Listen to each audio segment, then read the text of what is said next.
Eh bien, Midi est avec vous de nouveau.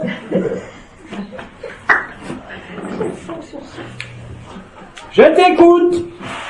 Alors, c'est un témoignage du lundi de Pentecôte, donc le 21 mai 2018 au matin. La fusion de Marie, reine du ciel, a fusionné avec la Marie, reine de la terre. Les plumes de Marie dans lesquelles l'enfant s'était blotti le 16 mai 2018 étaient terrestres, car elles étaient dans les tons marrons. Là, je les ai vues blanches dans des nuages blancs. Elles me soulevaient, et moi, je voulais me serrer contre elles. Impossible, car elles montaient en même temps que moi. Puis, la densité du blanc de Marie et des nuages qui l'entouraient diminua progressivement et rapidement pour devenir un léger brouillard, à peine perceptible dans un fond noir. Toute forme avait disparu. Je te remercie pour ce témoignage qui, au-delà du décor, utilisant certains archétypes, en l'occurrence ici la plume et Marie, aboutit à quoi? Au paradis blanc, c'est-à-dire à Chantinilaya, tout en voyant, comme c'est dit, je crois, le fond noir. C'est-à-dire que la conscience a réussi à percevoir d'elle-même. Elle ne précise toutefois pas si elle était en conscience nue ou encore d'éternité, mais ça ne change rien. Dès l'instant, quel que soit le décor, où vous arrivez dans ce brouillard blanc, uniforme, ou avec le fond noir derrière, vous touchez en conscience nue ou en conscience d'éternité le seuil de l'infini présence et de l'absolu. Bien évidemment, ça c'est l'expérience. Il aurait fallu après avoir des informations sur les résultats ou les conséquences. Mais néanmoins, si j'accepte le décor qui est propre à chacun, le point d'arrivée est vraiment l'ultime présence, infinie présence, avec l'absolu, juste de l'autre côté, ou tout autour. Donc c'est réellement vécu. Bien évidemment, quand vous vivez cela, au-delà de l'amour, les transformations de tout ce qui est éphémère, en vous comme autour de vous, prend, je dirais, une autre tournure. À savoir que tout devient signe, tout devient évident, et que la vie se vit avec de moins en moins d'efforts, quel que soit l'état du corps, et quel que soit l'état résiduel, on va dire, de la personne. Alors, bien sûr, cette sœur, je crois, nous dit ascensionner avec Marie, elle aurait pu le faire avec un oiseau, elle aurait pu le faire seule. Rappelez-vous que les archétypes sont des décors, mais qui néanmoins, de par leur interfaçage, permettent une action sur la vérité comme sur l'illusion. C'est le point de jonction. C'est ce que je disais. Être tout et rien, mais aussi être conscient de tout ce qu'il y a entre les deux. Quand je dis entre les deux, n'imaginez pas de distance, mais bien un degré d'expansion. Logiquement, après ce vécu, l'état d'amour, sans objet, sans sujet, doit apparaître, se manifester et prendre tout l'espace. Bien sûr, même après ce genre d'événement, le rythme de chacun, tant que l'événement collectif n'est pas là, appartient à chacun. Mais dès cet instant, il ne peut plus y avoir de retour en arrière, c'est-à-dire à la condition antérieure à ce vécu. Quoi qu'il change, cela devient perceptible. Je te remercie. En avons-nous d'autres ou d'autres questions? Alors, j'ai une question écrite. Est-ce que la notion de tendre l'autre joue est toujours d'actualité? C'est une phrase de la Bible, ça. Oui, du Nouveau Testament. Alors, tout dépend où vous êtes. Comprenez bien que la difficulté ou la facilité n'est pas de tendre l'autre joue, mais de saisir, de comprendre et de vivre qu'en étant amour, véridique, il n'y a aucune raison qu'il y ait la moindre gifle qui se produise. Aujourd'hui, cela est impossible. Donc, ce n'est plus d'actualité, mais bien sûr, tout dépend où tu es. Si tu es dans la personne, tu peux toujours adopter ce précepte de ne pas tendre l'autre joue, afin de ne pas réagir et de rentrer dans la dualité. Mais c'est très difficile quand on est une personne. Et quand vous êtes dans l'amour véritable, ce genre d'événement ne peut pas se produire tout simplement. C'est impossible. Rien de cela ne peut arriver. Ce qui était illustré par cette phrase dans un autre temps n'est plus vraiment d'actualité. Si tu es dans la personne, tu réagis, ou tu te forces à ne pas réagir, mais cela ne te fera pas bouger dans la notion de don ou de sacrifice de toi. Par contre, si tu as vécu la résurrection, finalisée ou pas, peu importe, à ce moment-là, je le répète, il n'y a aucune raison que tu prennes une gifle, physique ou autre.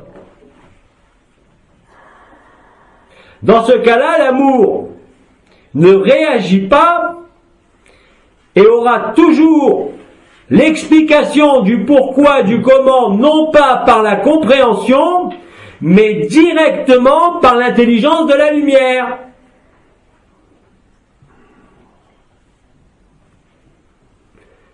Et aussi, je peux rajouter que bien évidemment, il y a tellement de circonstances et de situations différentes pour se trouver face à ce genre d'événement correspondant à la question, que je ne peux que donner cette réponse très générale.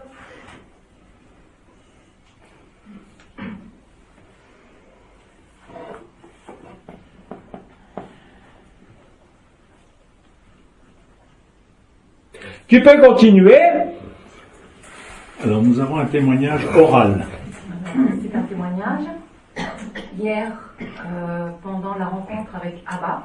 Hier, pendant la rencontre avec Abba, Donc j'avais les yeux fermés. j'avais les yeux fermés Et à un moment donné, j'ai vu des flammes. et à un moment donné, j'ai vu des flammes de lumière.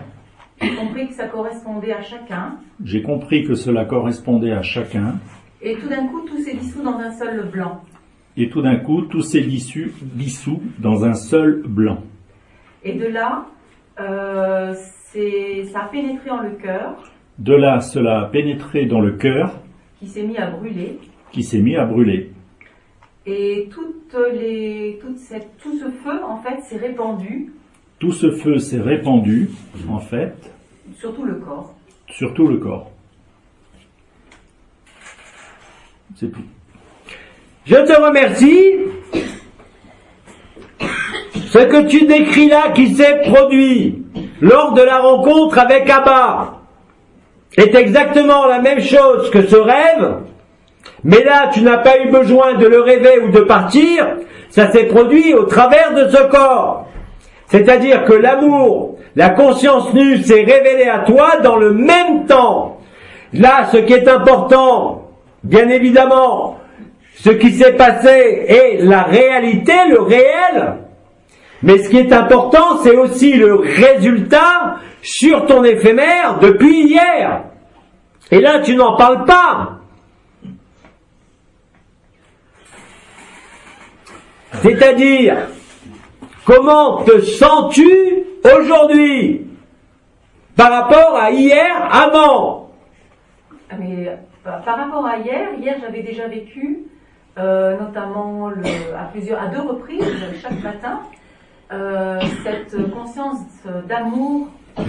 Par rapport à hier, j'avais déjà vécu à 2 reprises chaque matin, 2 matins de suite, oui. Vers 3h du matin. Alors chaque matin de suite vers 2-3 heures du matin. Donc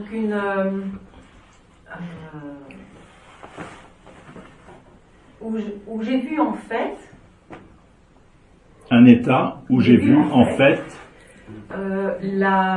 que j'avais vécu durant tout ce temps. Que j'avais vécu durant tout ce temps. Des cadeaux tels que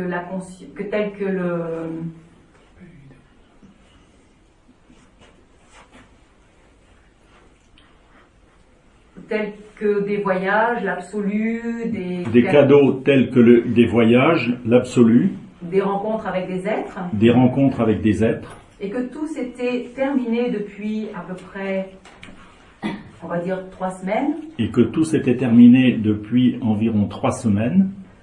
Un peu après qu'Abba était venu me chercher et me sortir de ces états. Un peu après qu'Abba était venu me sortir et me chercher et me sortir de ces états de disparition, d'extase, où j'étais très bien d'ailleurs, et ce qui m'a mis un petit peu pendant un temps en colère.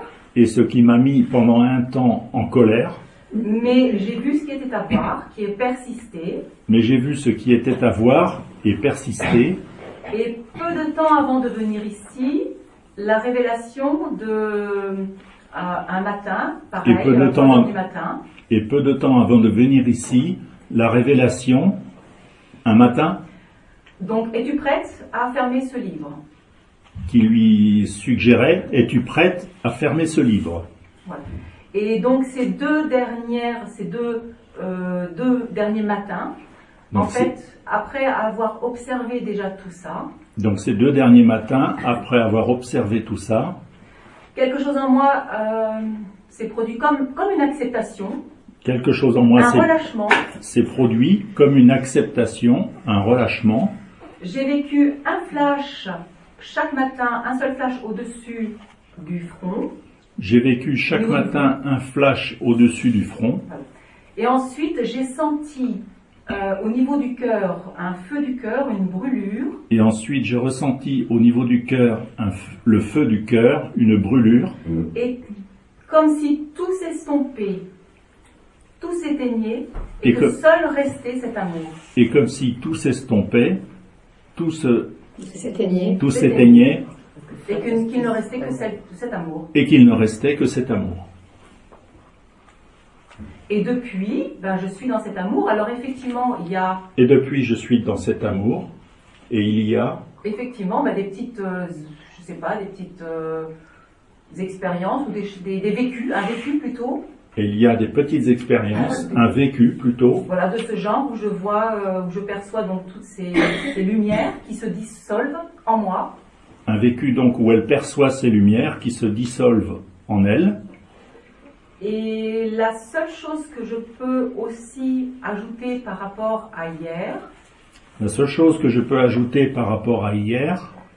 Par rapport au témoignage de 2 autres ou 3 autres sœurs. Par rapport au témoignage de 2 ou 3 autres sœurs. Ce qui a été vécu en ce corps.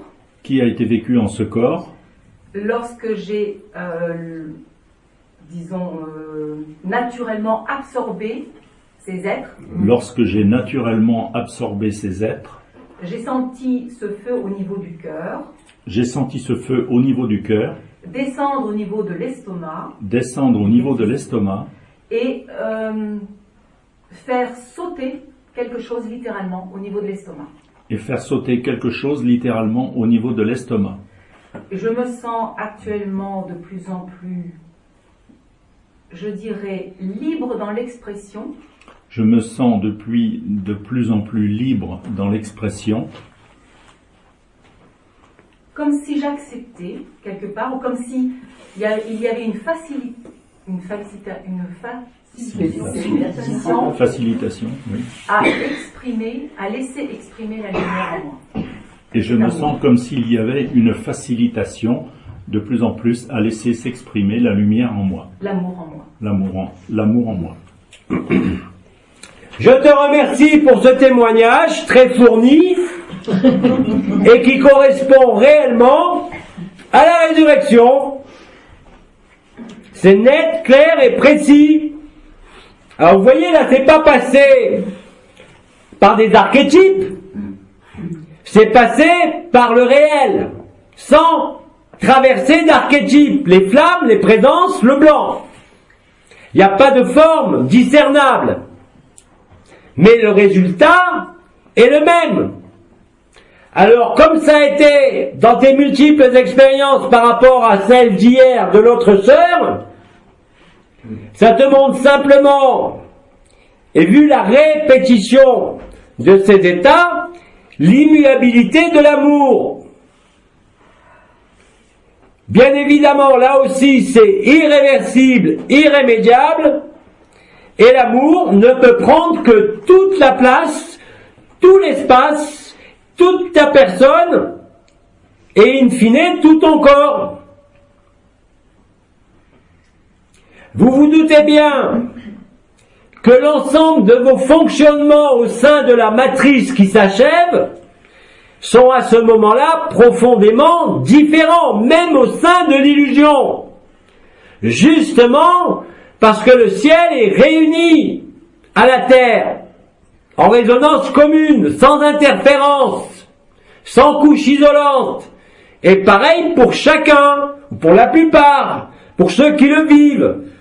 Mais vous le vivrez tous, sans exception. Tout dépend bien sûr de l'événement, mais au plus tard, au moment final. Mais cela t'assure, comme dans le cas précédent, quelle que soit l'intensité de départ, ça s'expand toujours au même endroit et ça se rétracte au même endroit, du tout au rien. Et c'est cette circulation qui n'en est pas une, du tout au rien, même si pas grand-chose n'est vu encore, qui te donne cette paix, cette joie, cet amour. Mais vous avez aussi des frères et des sœurs qui passent d'emblée de la personne à l'amour nu. C'est-à-dire que là, il n'y a pas d'image, il n'y a pas de forme, il n'y a pas de paradis blanc, il n'y a pas de noir, il y a la personne et d'un seul coup l'amour. Sans référence à quelque vibration, énergie ou antériorité. Le résultat est le même. Donc le résultat n'est pas la conscience nue, mais surtout, et de plus en plus, le vécu de l'amour. Ce changement total, où effectivement, vous ne pouvez plus être séparés, divisés, même si bien évidemment, vous pouvez vous servir, si cela est accordé, de votre éphémère pour mener à bien ce qui est à mener. Mais rappelez-vous aussi ce que je vous disais il y a 2 mois, c'est qu'au fur et à mesure du temps qui s'écoule ici sur cette terre, la progression et l'intensité de l'éternité va vous amener, que vous le vouliez ou pas, à une forme de désengagement que vous ne décidez pas, mais qui se produit, qui pour le moment vous laisse encore, je dirais, une certaine relativité de choix personnel, mais que chaque jour qui passe vous allez constater que votre volonté personnelle ne peut plus rien.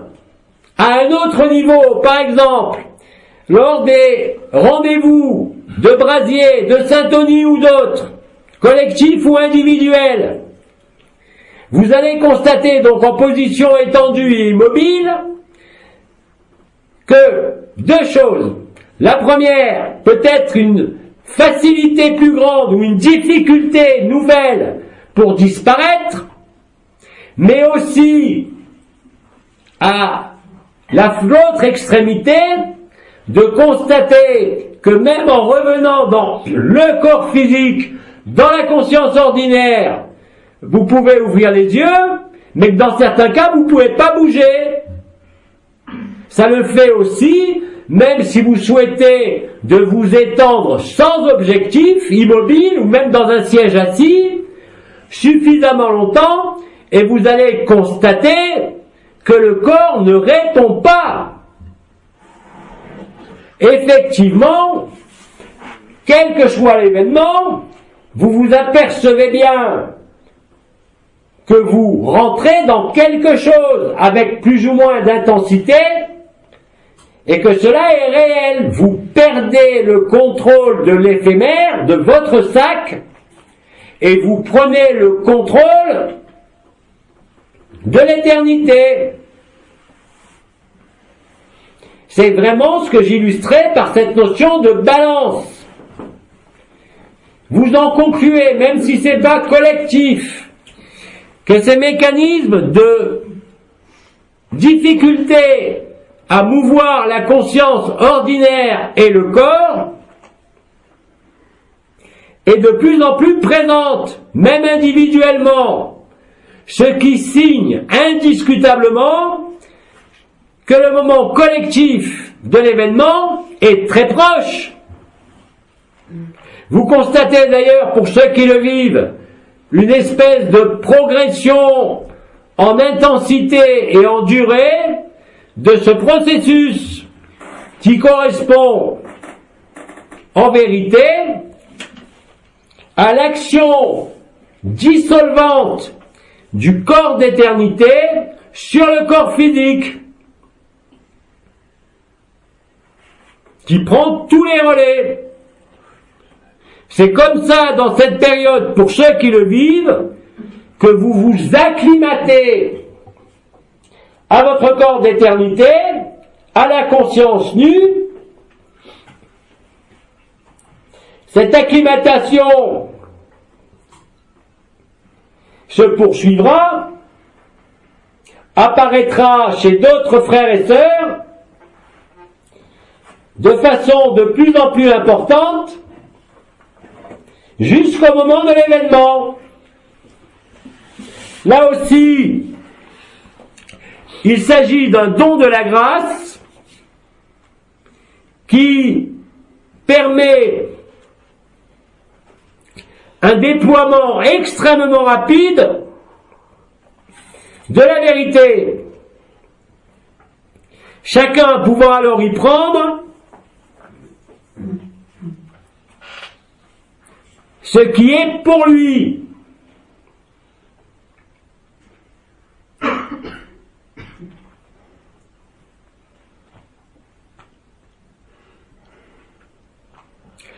Tu peux continuer. Pour l'instant, il n'y a pas de... Si, on a une question ou un témoignage.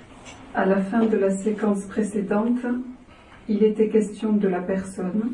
À la fin de la session précédente, il était question de la personne qui faisait écran et qui empêchait la lumière et l'amour de passer. Qui faisait écran et qui empêchait la lumière de passer.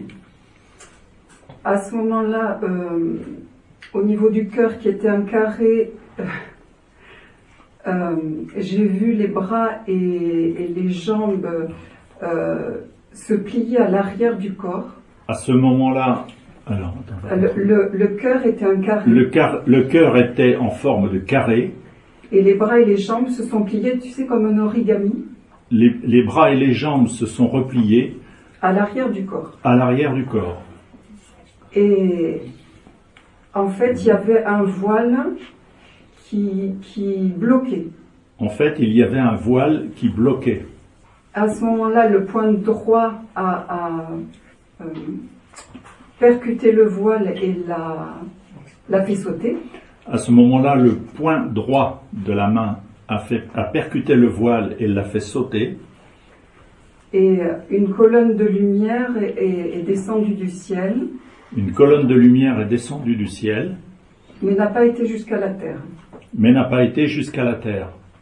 Et là, au début de la deuxième session,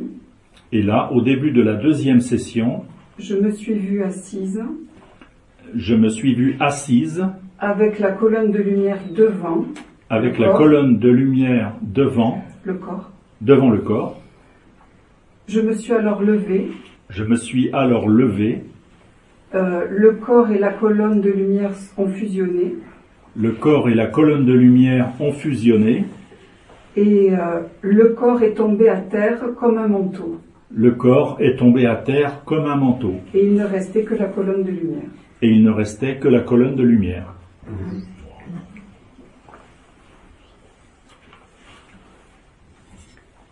Je te remercie. Là aussi, un vécu qui transcende le décor, puisqu'on est dans une forme au-delà de toute forme, qui est le cylindre de lumière. Donc tu as vécu au-delà de l'installation en le cœur, tu as vécu une partie du mécanisme nommé ascensionnel de façon précise. Là aussi, il s'agit d'une forme de répétition avant le moment collectif, qui bien sûr a les mêmes potentiels au regard de l'amour nu ou de la conscience nue.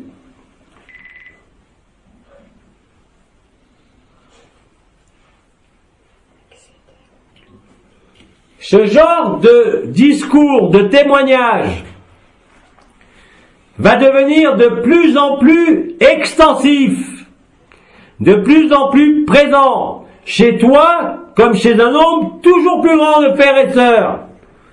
Et dorénavant, même de façon totalement inopinée et spontanée, indépendamment de toute invention, de toute intervention, de frères ou de sœurs, quels qu'ils soient.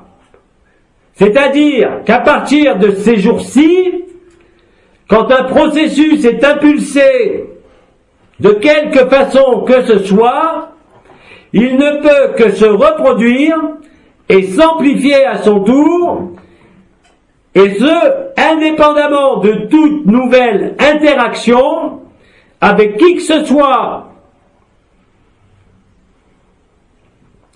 Tout ça est rendu possible, bien sûr, par l'intelligence de la lumière, par ton sens du sacrifice et de l'effacement, mais aussi par la présence de la matrice christique et de ton corps d'éternité. Le plus important, et j'en profite pour le redire à ce moment-là, quelles que soient les images ou pas, quelles que soient les vibrations ou pas, quelles que soient les visions de l'éther, ou les visions du cœur, ou les visions intérieures, surtout rendez-vous encore plus disponible pour ne pas mettre devant le besoin de compréhension, d'explication, et d'ailleurs pour la plupart c'est ce qui se passe, vous n'avez pas envie de comprendre, vous ne cherchez pas à comprendre, parce que ce qui se vit est l'explication.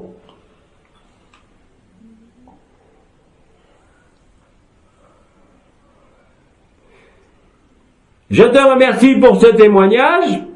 Vous avez là 3 ou 4 témoignages qui, avec des vécus différents, aboutissent plus ou moins fortement à la même chose.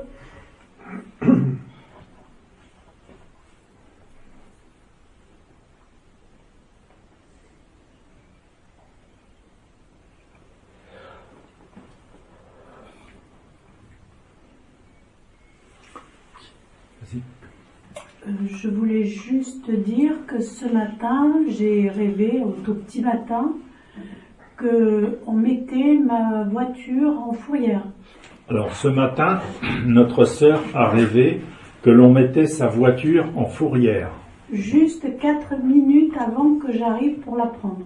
Juste 4 minutes avant qu'elle ne vienne la prendre. C'est tout. Ça veut dire que tu changes non pas de voiture, mais de véhicule. De sac.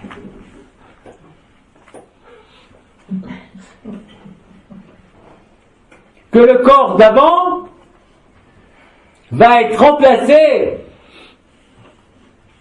par un nouveau corps que tu vis, le corps d'éternité. Au sein du rêve de ce monde, la conscience et la personne t'informent de cela.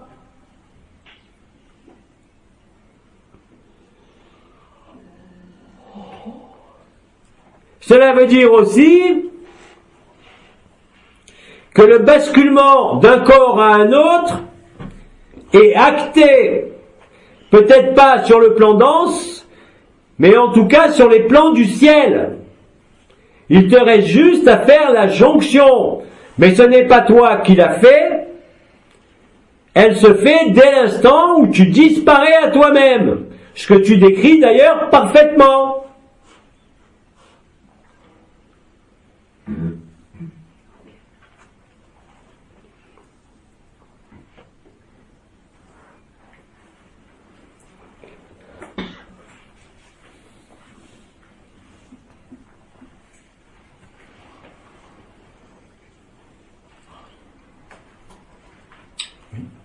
Oui, je voulais juste demander un petit éclairage. Notre sœur voudrait demander un petit éclairage sur le fait qu'on est en principe censé manger beaucoup moins. Sur le fait que l'on est en principe censé de manger beaucoup moins. Et que depuis qu'on est ici sur les lieux, il semblerait qu'on mange 3 fois plus. Et il semblerait que depuis qu'on est ici, on mange 3 fois plus. Alors, vous savez très bien qu'il y a 2 choses. Tout d'abord, l'effet d'entraînement de groupe. Il suffit qu'il y en ait un qui dévore pour que les autres, inconsciemment, se mettent à dévorer. Parce qu'il existe des réflexes de peur de manque, même si vous en êtes inconscient. Mais ça, c'est l'entraînement du groupe. Manger ensemble, ça ouvre l'appétit. Bien sûr. Mais il y a aussi le fait que durant votre présence, bien évidemment, vous êtes un groupe, donc il y a bien évidemment une forme d'accentuation des mécanismes, et une fois que tu sors de l'alignement d'un rendez-vous avec Abba ou avec quiconque, il y a là aussi sous forme de réflexe le besoin de redescendre et d'avoir les pieds sur terre. C'est des réflexes conditionnés. Et plus vous partez, plus en groupe vous allez avoir faim. Alors que cela ne correspond à aucune nécessité. Mais l'effet de groupe est prépondérant. Car vous savez très bien que dans tous les domaines, dès qu'il y a un groupe, il y a toujours dans ce groupe la peur de manquer, que vous le vouliez ou non. Que ce soit l'entrée au cinéma, que ce soit pour aller faire des courses. Tout groupe humain obéit de manière plus facile à l'énergie du groupe. Même si tu te tiens dans une énergie différente habituellement. Mais le plus important, c'est vraiment cette notion de groupe. La deuxième notion, à savoir le besoin de s'ancrer ou de s'enraciner, est un réflexe lui aussi inconscient. c'est aussi un moyen de reprendre pied au sein de l'éphémère, par l'apport de matière, tout simplement.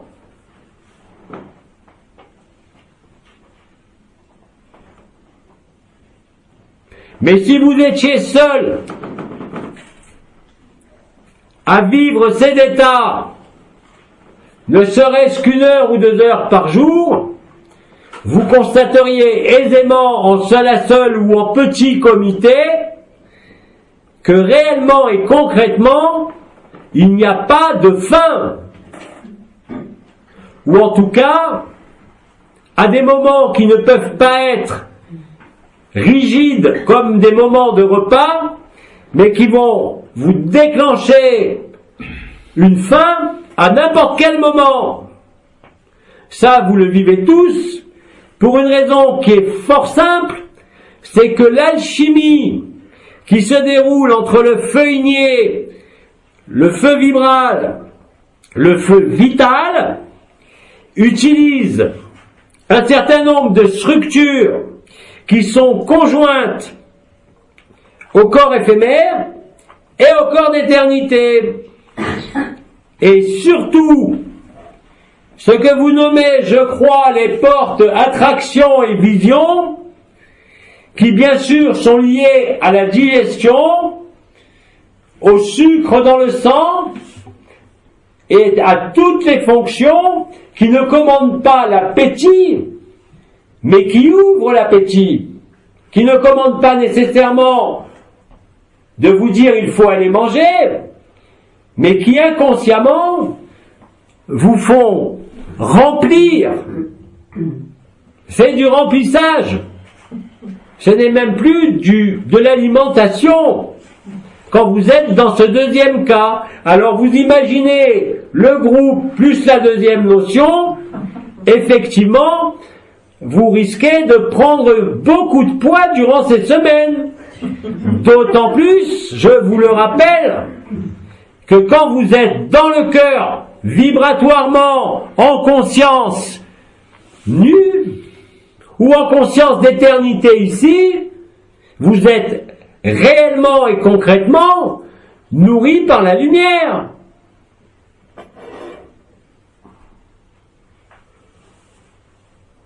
Mais là aussi, de manière générale, c'est toujours la même chose, c'est un problème d'habitude, qui sont en plus des habitudes non pas individuelles, mais collectives. La notion de manger, de repas, n'est pas seulement un besoin physiologique, et manger en groupe, le plus souvent, crée une émulation à se remplir, indépendamment de tout le reste.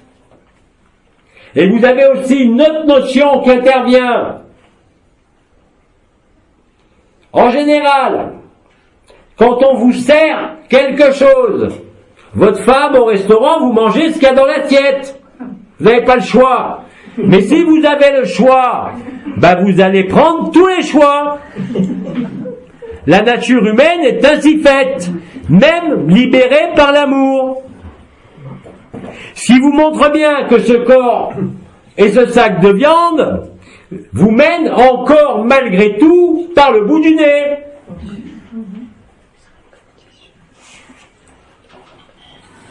Vous avez encore des difficultés, contrairement à des yogis, à des peuples qui ont l'habitude de cela. Eux, c'est très simple. Qui c'est qui commande? C'est le sac ou c'est l'amour? Même quand l'amour est là, le sac il se rappelle à vous. Soit vous l'écoutez, soit vous écoutez l'amour. Et si vous avez un comportement d'excès ou de boulimie d'aliments, ça veut dire qu'au moment du repas, vous avez mis l'amour derrière. C'est aussi simple que ça. Essayez, par exemple, avant un repas, c'est plus facile seul ou en petit comité, d'essayer, par exemple, de vous aligner ou de rester immobile, et vous verrez qu'au retour, vous observerez deux comportements. Soit le besoin de vous remplir et de manger tout de suite quelque chose, en disant ça va aller mieux en mangeant, soit une disparition totale de l'appétit au retour. Les deux sont possibles. Et le troisième cas, c'est l'indifférence, où là, concrètement, vous observez que la personne, avec ses règles, ne peut plus vous mener par le bout du nez. Ce n'est pas le corps qui commande avec ses besoins, c'est l'amour qui prend toute la place. Pourquoi croyez-vous que la plupart des grands mystiques ou qu'on regarde ne faisaient qu'un repas par jour? Vous avez même des mystiques chez vous qui mangeaient une hostie, vous dites, par semaine. Vous vous doutez bien que c'est pas ça qui nourrit. Donc vous êtes réellement nourri par l'amour. Mais ça dépend si vous écoutez l'amour, ou les réflexes, ou le groupe. C'est toujours pareil.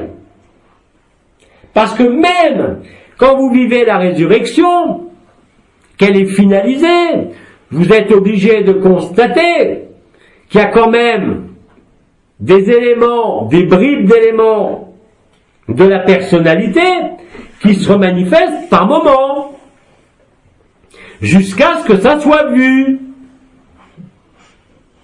Non pas parce qu'il y a quelque chose à résoudre, mais parce qu'il n'y a pas de totale liberté. Quand vous laissez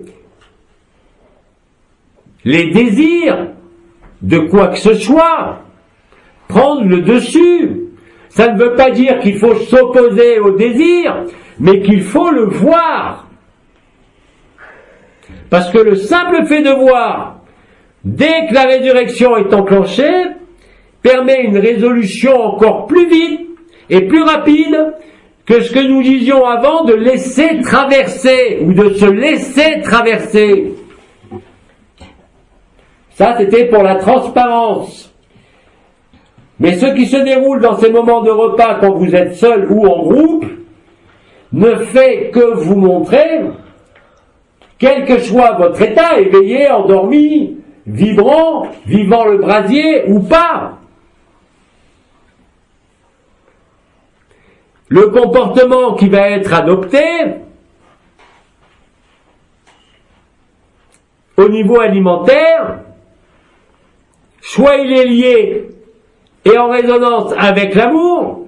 Dans ces cas-là, vous ne pouvez plus avoir faim comme avant, puisque la ration de lumière devient plus nourrissante que la ration d'aliments. C'est inéluctable.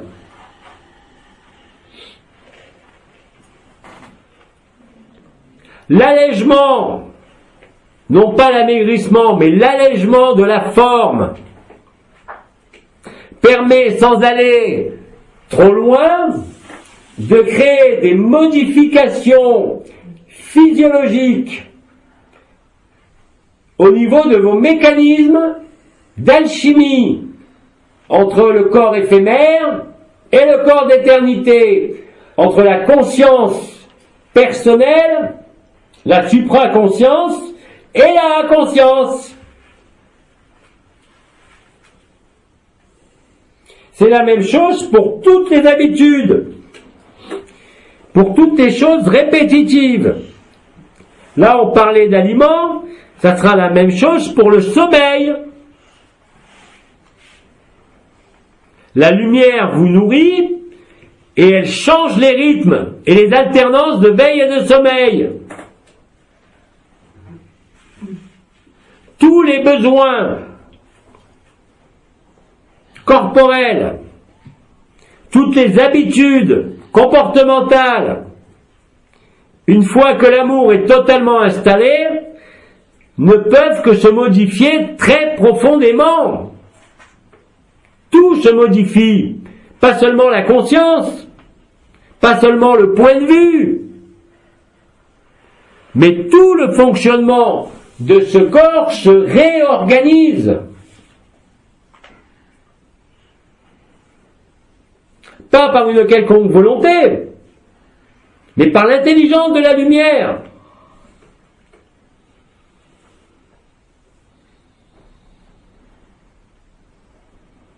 Et puis, avant tout, quelles que soient ces histoires de poids ou de sommeil, la chose primordiale, c'est que l'amour vous rend beau.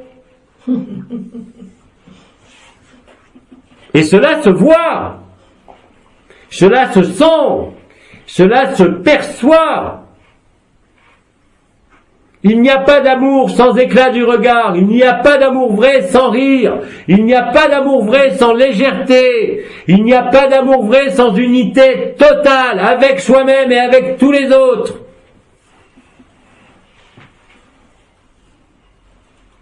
Autrement, c'est conditionné. Ce n'est pas l'amour véritable. Les changements de la rencontre avec l'amour et le vécu de l'amour n'ont même rien à voir, par exemple, lors de la libération en 2012 de l'onde de vie, pour ceux qui l'ont vécu. Bien sûr, à ce moment-là, il y a eu des modifications, aussi bien d'aliments, de sommeil, et des modifications autres physiologiques, mais qui n'ont jamais atteint l'intensité d'aujourd'hui, et la puissance d'aujourd'hui.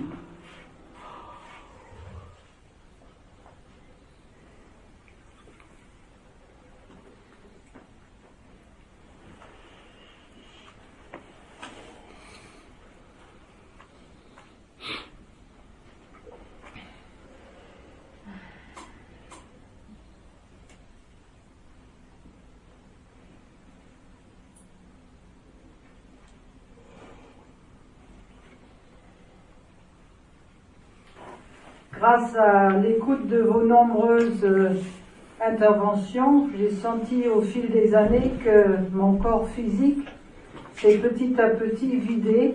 Alors, grâce à vos nombreuses interventions. Grâce à vos nombreuses interventions, écoutez très souvent, j'ai vécu le fait que mon corps physique s'est vidé. J'ai vécu le fait que mon corps physique s'est vidé. Vidé, ainsi que le mental. Ainsi que le mental. Et si bien vidé que quand je suis arrivé ici, Et si bien vidé que quand je suis arrivé ici, j'ai pu recevoir mon double. J'ai pu recevoir mon double. Alors maintenant, tout me traverse. Alors maintenant, tout me traverse. Par contre, j'ai au niveau de la poitrine, de la gorge et du visage. Alors par contre, j'ai au niveau de la poitrine, de la gorge et du visage, jusqu'en haut, oui, l'impression qu'il y a tout le temps le feu qui sort ou l'eau qui sort. L'impression qu'il y a le feu qui sort ou l'eau qui sort. Ou le vent. Ou le vent. Sensation. C'est tout à fait logique. Vous percevez l'agencement du feu igné dorénavant et de plus en plus à travers l'activité élémentaire, primaire, c'est-à-dire l'élément dans sa nature éthérisée, l'élément dont l'éther était raréfié. Donc vous pouvez très bien sentir du feu, de l'air, de l'eau, ou une densité, la terre. L'agencement des particules adamantines de votre corps, d'être-té ou d'éternité, peuvent se manifester, vous le savez déjà, par des feux, mais aussi par de l'air. Il peut très bien arriver que vous vous mettiez à sentir un vortex ou un courant d'air très localisé en regard d'une zone du corps qui correspond à un travail alchimique de résolution. Parfois, vous pouvez sentir une densité comme une lourdeur, quelque chose de plus lourd, et dans d'autres cas, comme une espèce de ruissellement. c'est tout à fait concret. Ce sont les éléments qui s'agencent différemment du fait de la présence de l'éther, et cela entraîne l'apparition de perceptions telles que tu les décris. Le feu, vous le connaissez, ça peut prendre à la tête, aux pieds ou n'importe où, au cœur. Après, il y a le vent, quelque chose qui se déplace très localement. Vous sentez vraiment de l'air. Ça veut dire qu'il y a un travail d'alchimie qui se fait sur le corps de chair en regard de la zone où vous sentez l'air. La densité maintenant, et ça avait été expliqué dans les soins, pour vous-même, ou quand vous traitez quelqu'un, que vous l'accueillez en vous, vous allez sentir des zones de votre corps qui ne vibrent pas comme le reste, elles sont plus lourdes. C'est dans ce cas-là qu'il faut réabsorber dans le cœur cette lourdeur. Parce que la lourdeur, l'élémentaire, est ce qui fige, et donc qui cristallise l'éther et se précipite dans la matière.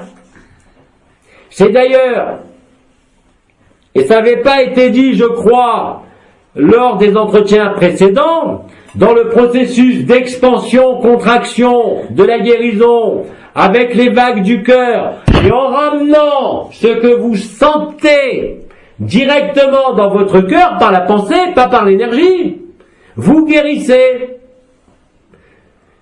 Étant donné dorénavant que le flux vibral central, celui qui va non pas seulement du sacrum au sommet de la tête, mais depuis entre les deux pieds, devient de plus en plus actif. Je passe les phénomènes de chaleur, de brûlure, parce que ceux-là sont directement liés au feu de l'amour, mais rappelez-vous que quand il y a vent, courant d'air, quand il y a pression, quand il y a densité qui vibre moins, ou quand il y a sentiment de ruissellement, pas de picotement, le picotement c'est le feu, des particules adamantines, mais de quelque chose qui coule comme de l'eau. Là aussi, ça veut dire qu'un travail de réharmonisation se fait par le biais des éléments de votre corps d'éternité sur le corps de chair.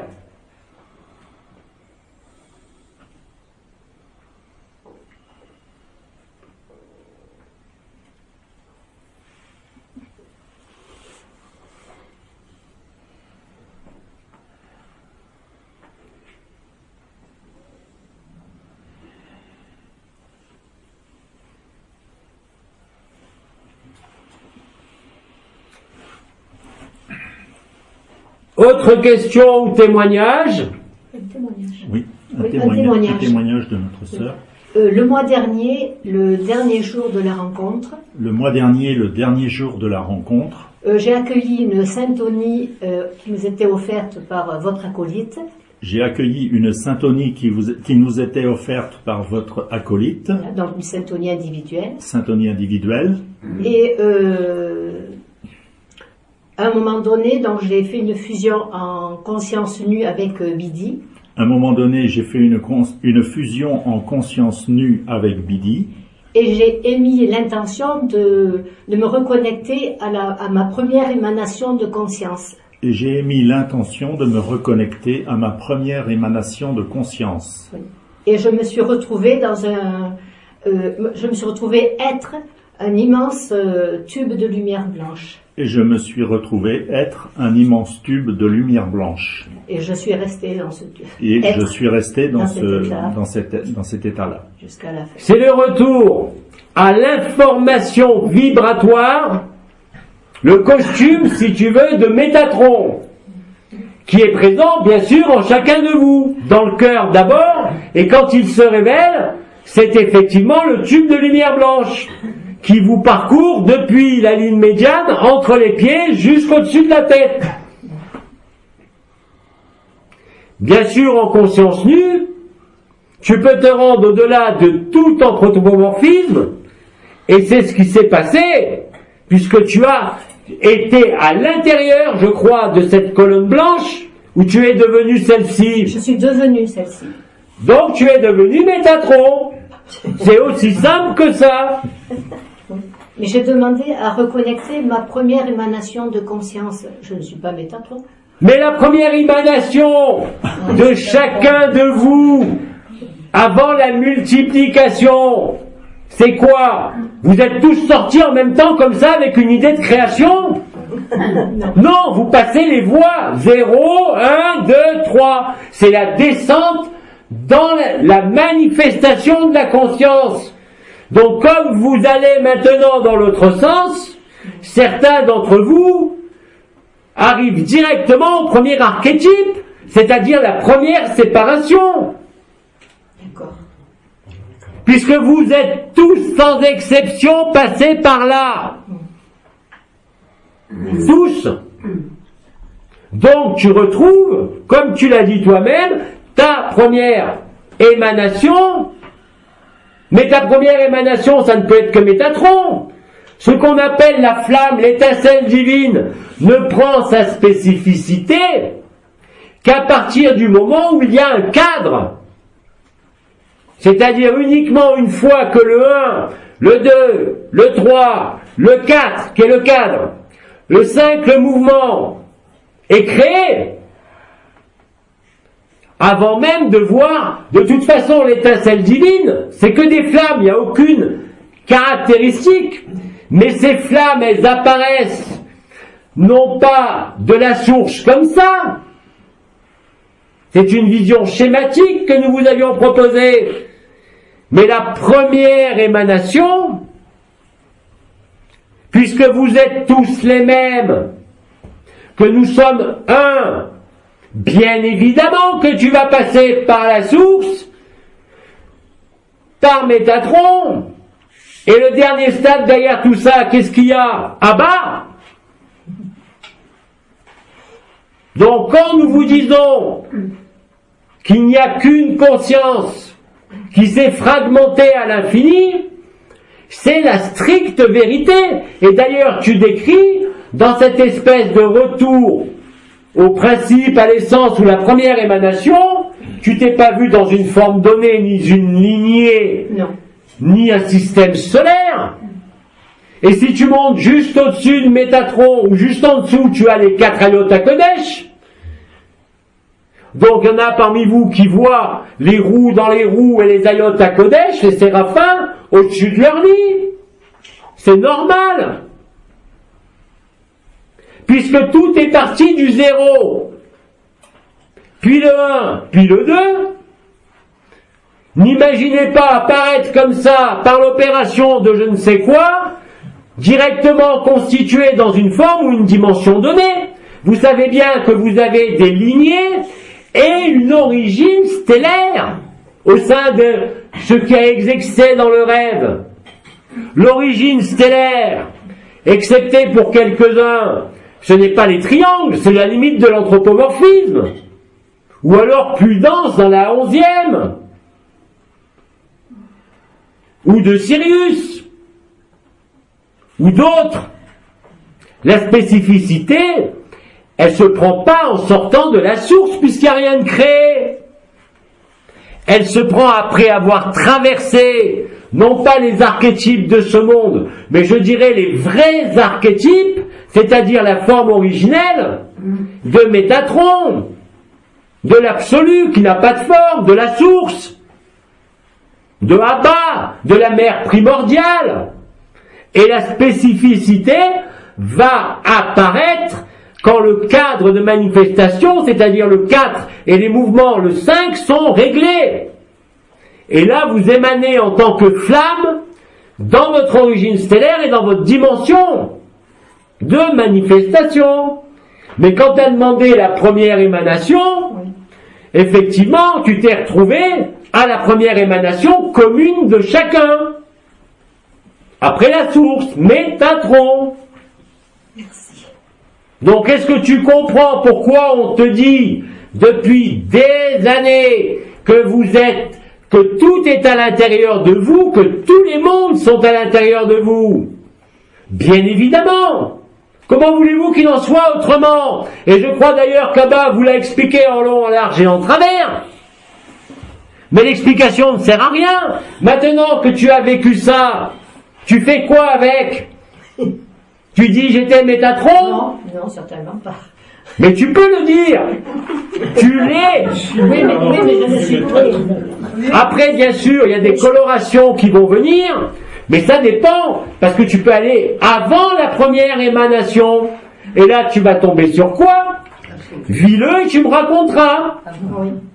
Vous n'êtes ni le costume, ni ce corps, ni vos émanations, ni vos manifestations, dans quelque dimension que ce soit.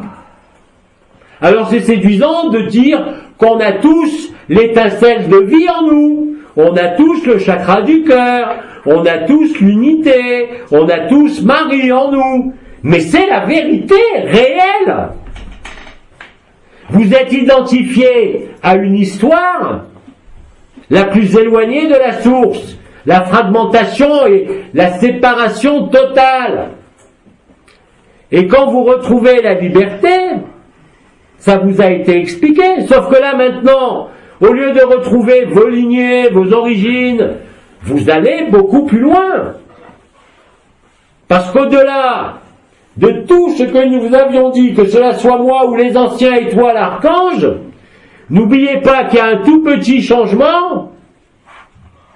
Quand je dis tout petit, effectivement, c'est un grain de sable, mais l'effet agit sur tout le système, pas ici seulement. Et tu verras que si tu vas antérieurement à la première émanation, tu vas vivre ce que tu es. Quand Abba vous dit que vous êtes des milliards de milliards d'Abba, c'est la stricte vérité.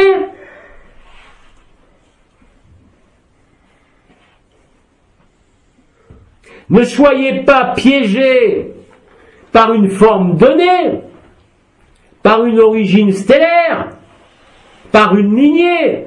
C'est des choses que vous avez déjà traversées. Pas tous. Mais rappelez-vous les périodes où vous voyez vos lignées. Aujourd'hui, l'ouverture est totale. Donc ne vous arrêtez pas en chemin, parce que de toute façon, l'événement et le grille planète final vous amèneront antérieurement à la première émanation, qui se traduit aujourd'hui, même si vous ne l'avez pas vécu, par cet indicible amour. Et d'ailleurs, tous ceux qui le vivent vous disent depuis des siècles que tout est devenu transparent, que tout est devenu vivant, que l'autre présente autant d'intérêt que vous, sinon plus. Et d'ailleurs, dans votre vie, aujourd'hui, regardez simplement dans votre vie qui vous privilégiez, vous ou l'autre, ou tous les autres. Regardez, est-ce que vous passez avant l'autre, ou est-ce que l'autre passe avant vous? L'amour et le don, il est là. Parce que si l'autre ne passe pas avant vous, vous n'avez pas compris qu'il est vous. Vous ne le vivez pas. Mais bien sûr, dès que vous touchez Métatron ou Abba, tout ça n'existe plus, vous le voyez clairement. Et vous ne pouvez plus. C'est viscéral, dans le sens, c'est impossible. Vous ne pouvez pas vous privilégier plus que l'autre, à tous les niveaux. Sans ça, vous ne vivez rien de l'amour. Et maintenant, mes mots, les expériences ne vont plus être aussi enrobées, mais elles vont être de plus en plus directes. Vous voir tel que vous êtes vraiment, pas au niveau de la personne ou des comportements, mais dans la vérité de l'amour. Et celui qui vit l'amour véritable ne peut jamais se mettre devant. Il place toujours l'autre au devant de lui parce qu'il sait que c'est lui et que c'est la seule façon d'aimer. Tant que vous n'avez pas tout donné, vous n'avez rien donné. Maintenant, c'est pas un sermon, c'est pas de la morale. Vérifiez par vous-même. Quand on vous dit que vous êtes les uns dans les autres, que le monde entier est en vous et que les univers sont en vous, c'est pas une vue de l'esprit ou un concept ou quelque chose qui fait joli. C'est la réalité crue et nue de la vérité. Je vous dis ça pour que vous arriviez à vous situer dans l'amour que vous vivez. L'amour véritable transforme complètement la relation à l'autre, nécessairement, puisqu'il n'y a plus d'autre. L'autre, c'est vous autant que vous l'êtes, et vous êtes tous deux des illusions. Et que la seule façon de régler ça, c'est de se donner. Maintenant, vous faites ce que vous voulez. Mais vous ne pouvez pas, et vous ne pourrez pas, maintenir cet amour véritable si en voyant, je dirais, les travers de ce qu'il reste de personnes, vous les nourrissez. Et vous les nourrissez dès que vous passez avant l'autre.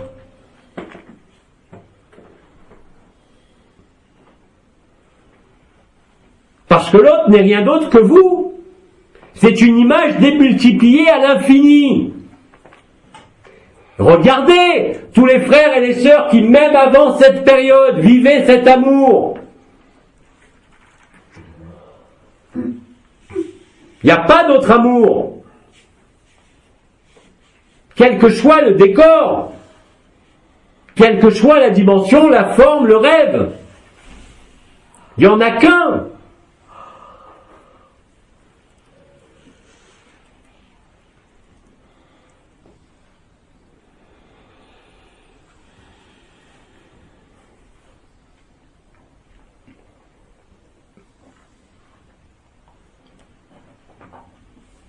Et c'est une règle. En ce monde, tant que vous n'avez pas touché ce que vous êtes, c'est-à-dire dans l'amour pur, bien évidemment qu'il y a des règles. Bien évidemment que le fonctionnement de la personne n'est pas le fonctionnement de l'amour. Donc vous ne pouvez pas être une personne qui vit l'amour. Vous êtes l'amour qui se vit à travers une personne. C'est pas la même chose. Étant l'amour qui se vit à travers une personne, vous éprouvez réellement et concrètement le même amour. S'il y a la moindre différence entre le diable et votre chéri, vous n'êtes pas dans l'amour. C'est pas possible. Renseignez-vous autour de vous, regardez les témoignages. Or, vous ne pourrez pas arriver à la liberté si vous n'appliquez pas cela. Et d'ailleurs, ceux qui vivent l'amour n'ont qu'une envie, c'est de donner tout le temps. Il n'y a qu'une chose qui est importante, c'est ne pas penser à soi et penser à chaque minute, à toute la création. Il n'y a pas d'autre alternative.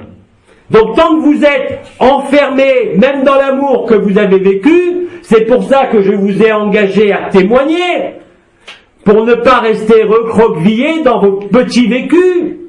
L'amour n'est pas fait pour être gardé caché. Ne pas confondre ça avec l'ego. Et bien sûr, celui qui ne le vit pas, il croit que c'est de l'ego. Il ne fait que voir sa poutre. L'amour ne peut que se manifester. Il ne peut être réfréné en aucune manière. Sans ça, ce n'est pas de l'amour. Acceptez cela parce qu'il n'y a pas d'autre vérité. Vous le voyez bien dans vos journées. Vous passez combien de temps avec vous-même? Vous passez combien de temps à vous occuper des autres qui n'existent pas mais dont il faut aussi réveiller? Quand l'amour est là, vous ne pouvez pas faire autrement. Tous les frères et sœurs, même dans des temps plus anciens, quand ils vivent ce réveil à l'amour, n'ont qu'une envie. C'est surtout pas de s'enfermer, de vivre leur petit spectacle intérieur. C'est d'aimer et de servir. Même au sein de l'illusion. Ne confondez pas tout. L'amour est ouvrant, il n'est pas enfermant. Il n'est pas fait pour être gardé. Il est fait pour être donné.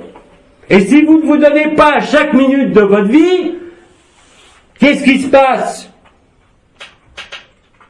Vous serez libéré, ça c'est sûr, vous êtes libre. Mais il y aura de la distance. De la distance entre vous et vous.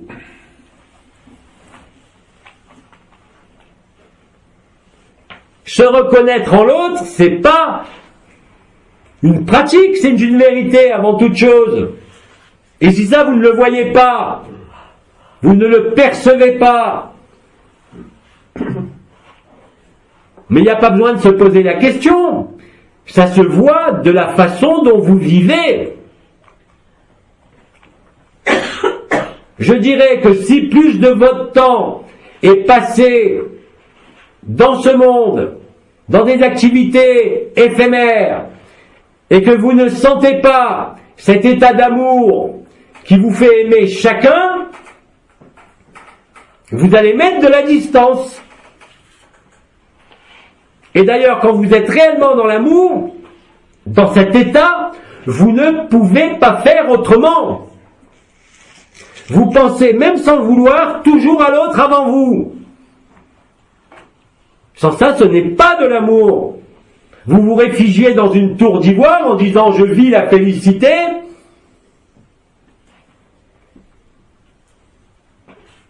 Vous vous tournez vers l'intérieur, oui, mais il n'y a rien qui émane. Il n'y a rien qui resplendit.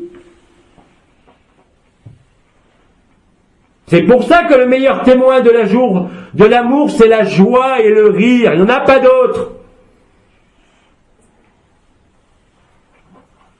Prétendre vivre l'amour et tirer un regard triste, c'est impossible.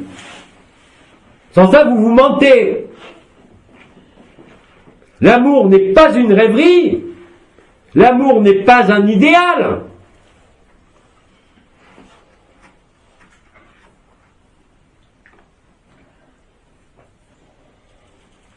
Je mets beaucoup d'intensité dans ce que je dis, parce que vous êtes de plus en plus innombrables à toucher l'amour, à le vivre. Et que bien sûr, c'est un trésor, qu'on a envie surtout qu'il s'en aille pas. Mais vous allez comprendre malheureusement que si vous voulez le garder comme un trésor, eh ben il va s'amenuiser. Et plus vous donnez cet amour, plus il vous traverse, et plus vous en avez. Moins vous donnez, moins vous le vivrez.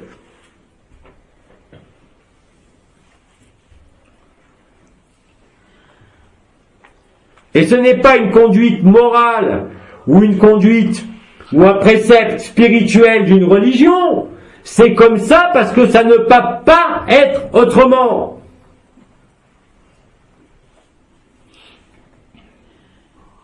Et si vous êtes autrement, en vivant ce brasier d'amour, vous avez quelque chose à résoudre. Pas grand-chose puisque vous le vivez, mais ajustez.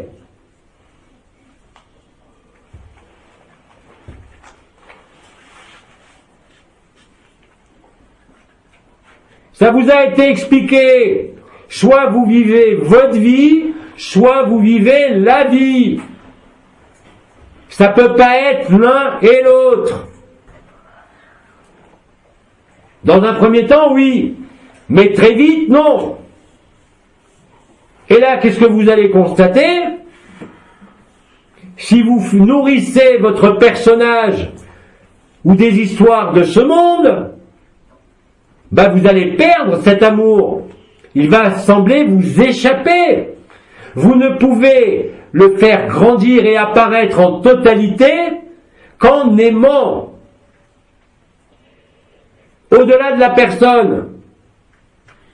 Pourquoi nous vous avons dit, Abba et moi, qu'il fallait manger, absorber chaque être et chaque frère, chaque sœur, chaque objet, chaque animal que vous voyez? Parce qu'il n'y a pas d'autre façon de faire grandir l'amour. Mais si vous pensez à vous, l'amour ne va pas grandir. Et vous le voyez chaque jour, en chaque circonstance. Plus vous donnez, plus vous êtes plein d'amour. Plus vous réfrénez, plus l'amour vous réfrène. Au lieu de vous expandre. C'est une règle qui ne souffre aucune exception. Je l'ai dit, vous ne pouvez pas le comprendre, vous devez le vivre avant. Et si vous commencez à sous-peser, est-ce que je peux pas, lui, pas lui, mais c'est pas de l'amour. L'amour est spontané. Il vous réjouit à chaque souffle.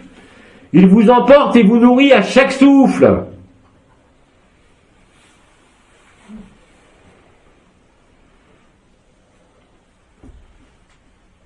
J'ai peut-être fini mon prêche, non? Oui.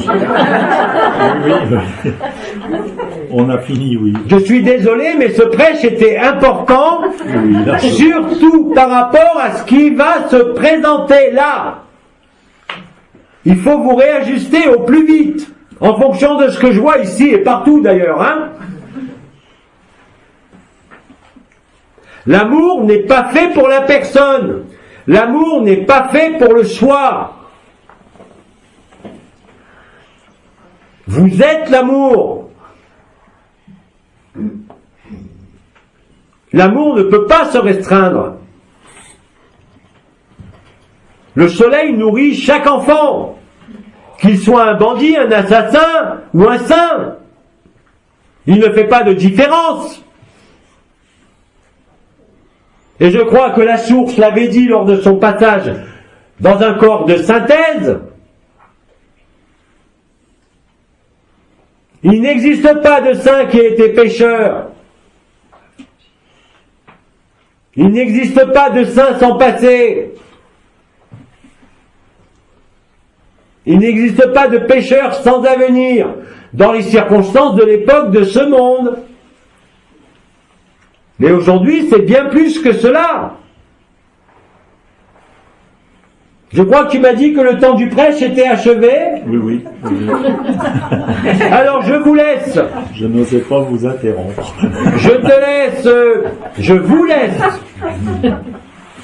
Non pas méditer sur ça, ça ne sert à rien, ni même le comprendre, mais de l'appliquer, afin d'en constater la véracité.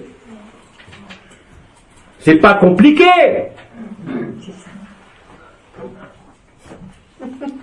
Alors Bidi va arrêter son sermon.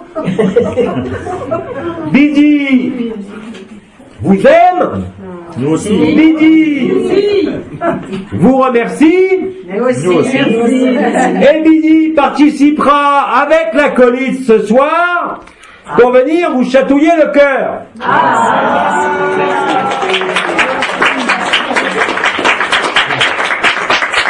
Vous avez réussi à me faire sortir de mon repos. On ne peut pas résister. Alors je vous dis à tout à l'heure. Et à toujours. Merci.